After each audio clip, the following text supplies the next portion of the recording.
अधिकार पाओ ये यात्रा पे निकले हैं। 1 अक्टूबर से ही पूरे बिहार में 38 जिला में रात्रि विश्राम है और ये यात्रा जो है 2 अक्टूबर 2025 तक चलने वाली है। पूरे 1 साल का यात्रा है।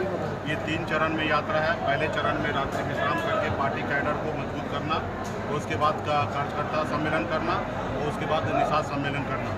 3 चरण में है और 1 साल तक ये यात्रा चलते रहेगा। और हमारा मानना है कि सरकार बना के अपने अधिकार लेना है। हमारी लड़ाई है निषाद समाज को आरक्षण जब दिल्ली में है, जब बंगाल में है, तो बिहार में क्यों नहीं, इसके लिए हम लोग लड़ाई लड़ रहे हैं। और आपने अभी पार्टी दल हमने बना लिया है, मजबूती से इंडिया गठबंधन के साथ है, तो निश्चित तौर पे हम लोग ऐसी लड़ाई लड़ेंगे कि अगला सरकार हम बनाएंगे। और जब सरकार बनेगा तो निश्चित तौर पर उस पर गरीब, पिछड़ा, दलित हर लोगों का आवाज़ होगा, क्योंकि हम लोग लालू प्रसाद आदरणीय लालू प्रसाद यादव जी के विचारधारा को लेके चलने वाले लोग हैं। हम लोग जिसको कहीं पे मौका नहीं मिलता उनको उठाकर कुर्सी पे बैठाने वाले लोग हैं। हर जाति वर्ग को सम्मान देने वाले लोग हैं।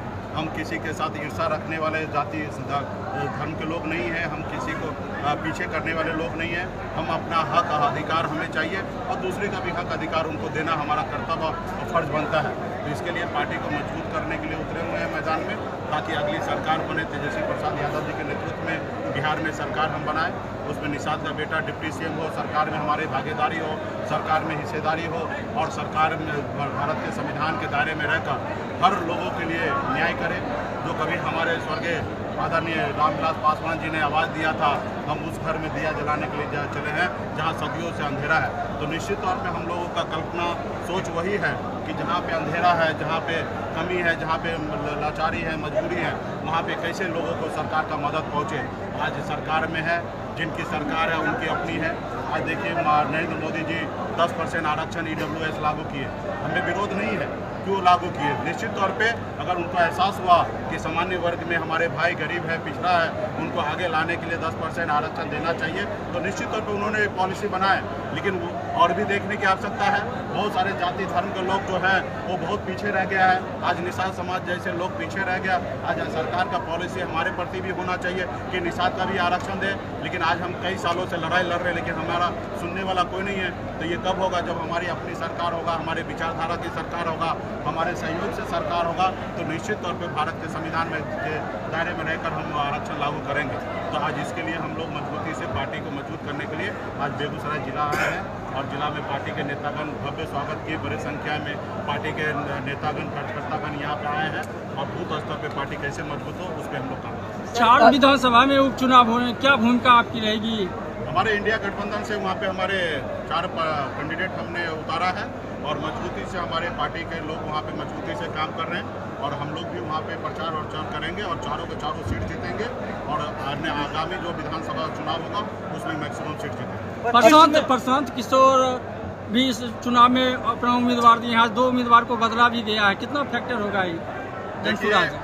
उम्मीदवार जी को बदले हैं, कहते हम रणनीतिकार हैं, उनको ये भी नहीं पता है कि राज्य का वोटर जो है वो राज्य में चुनाव लड़ेंगे। देश का चुनाव के लिए देश का वोटर होना जरूरी है।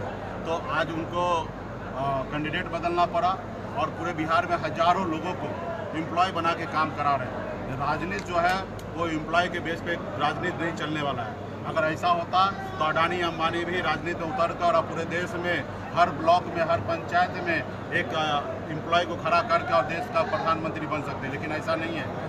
चुनाव जो होता है वो विचारधारा का होता है। सबसे पहले प्रशांत किशोर जी बताएं कि उनका विचारधारा क्या है। आज भी वो सबके साथ है। आज कांग्रेस के साथ भी हैं, कह रहे हैं लेफ्ट के साथ भी हैं, वो भारतीय जनता पार्टी के साथ भी है। आज महाराष्ट्र में चुनाव है, वहाँ पे भी उनका देख रेख है। 2024 में चुनाव है, आपने देखा कि किस तरीके से पूरा मीडिया में जाकर बीजेपी के लिए फील्डिंग किए थे। तो वो आज बड़े बड़े कॉर्पोरेट घराना से चंदा लेकर और वो काम कर रहे हैं, ताकि आने वाला समय में सोचते हैं कि पावर में आके बड़े बड़े कॉर्पोरेट घराना को हम आगे पहुँचा देंगे। उन्होंने बिहार के और देश की राजनीति में बाजारीकरण कर दिए। आज ऐसे लोगों को विदेश में और या राज्य में कहीं पे राजनीति में आने की आवश्यकता नहीं है, क्योंकि ये देश की राजनीति जो है गरीब, पिछड़ा, दलित के लिए होना चाहिए। जिसके पास पैसा नहीं है उनके लिए भी राजनीति होना चाहिए और राजनीति जो है गरीब लोगों के लिए भी होना चाहिए। वोट जैसे गरीब लोग देते हैं वैसे गरीब लोग भी विधायक, सांसद बने, तो ऐसी राजनीति होना चाहिए। आप गला फाड़ के कहते हैं हम 500 करोड़ 1000 करोड़ रुपया खर्चा करेंगे, तो 1000 करोड़ 500 करोड़ रुपया आप कहाँ से लाइएगा और जिनसे लीजिएगा उनको क्या दीजिएगा? तो ये सारे चीज़ आपको बताना पड़ेगा और राजनीति को बाजारीकरण नहीं कीजिए।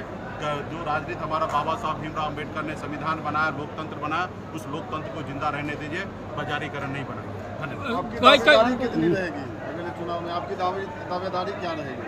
वो समय आएगा। 243 में हमारी पार्टी तैयारी कर रही है और निश्चित तौर पे गठबंधन में है। हमारी कोशिश होगा ज़्यादा से ज़्यादा सीट पर हमारी पार्टी लड़े, लेकिन ये सारी चीज़ें जो है गठबंधन के फोरम पे ही बैठ के चर्चा होगा और हम लोग मजबूती से ज़्यादा से ज़्यादा सीट लड़कर बिहार में अपनी सरकार। बेगूसराय के सांसद स्वाभिमान हिंदू स्वाभिमान यात्रा निकाला हूँ। बीजेपी के सांसद कह रहे हैं कि अररिया में रहना तो हिंदू बनना होगा। और तेजस्वी यादव ने भी कहा कि अगर ऐसा होगा तो भारतीय जनता पार्टी का काम ही ऐसा है, चुनाव पार्टी।